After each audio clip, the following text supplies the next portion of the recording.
Sure. I think, like for a lot of parents, the scheme is something that they notice when things at home are not going quite right. If something's annoying or something's irritating or if it's driving you mad, it's probably a schema.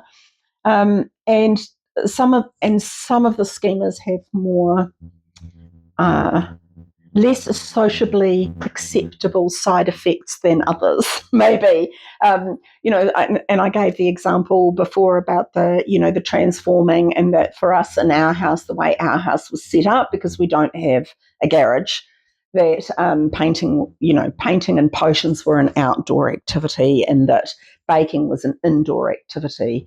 And there was another, and this example came up in a workshop, but there was a parent who had a child who was really keen on throwing rocks over the fence.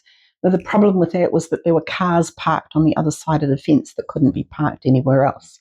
And so the parent talked a little bit about some of the other things that were going on, and I said, do you think it's possible that this might be about going through a boundary?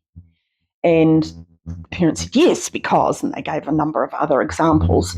And so with that, understanding that meant that they were able to choose a bunch of other activities to have available so that the child could explore going through a boundary without throwing rocks over the fence. So they had soft balls and hoops, and they could throw the soft balls into the hoops. One of those big plastic basketball hoops they could go through, and they put hoops on the ground that they could put over their body, and they had a tunnel that they got from the toy library, and the child could go through one of those canvas tunnels. Child could go through the tunnels. So that meant that when the child wanted to throw rocks, the parent could say, we don't throw rocks over the fence because it damages the cars, but we can do these things over here.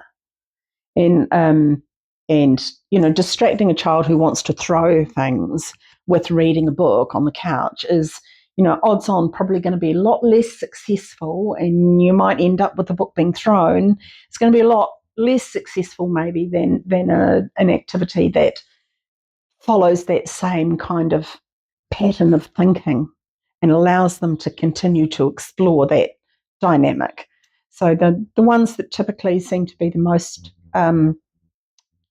difficult to accommodate at home are trajectory and transforming. Another one that's quite difficult to accommodate at home is the transporting or the emptying. So taking things and emptying them all out. And there was one parent that I did a workshop with who had a child at home who used to empty all the things out, like take all the drawers out of the dresser and empty all the clothes into the cot, and take all the toys and empty all of the toys into the cot. And that included all the, jigsaw puzzles and everything. And it was just a huge pile and incredibly gleeful for the child, but a huge mission to clean up for the adults. So that family got some large Duplo, the really big ones, and then some of the smaller ones as well, and a big basket of soft toys. So those are things that were easy to clean up, and the child was allowed to do the pile-ups with those things. And the same child was at centre too, and we had to adopt the same kind of strategy at centre, where we had, again, some Duplo and an old imperial block set, and you were allowed to pile up these things. So, and that was about transporting things from one place to another and then emptying them out and making a big pile.